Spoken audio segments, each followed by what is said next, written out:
If I could go back and give myself one piece of advice when I started my online business, it will be about mindset. I had no idea how important it was.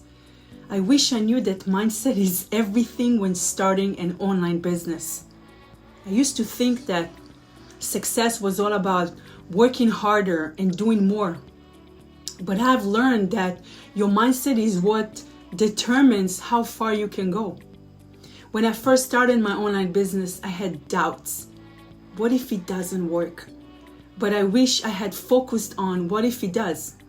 That shift in thinking changes everything.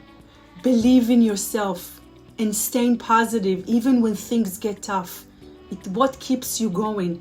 That's the power of mindset. And I wish I had understood that when I started my online business. If you're ready to shift your mindset and see what's possible for you and for your business, type "I'm ready" in the comments and I will help you get there.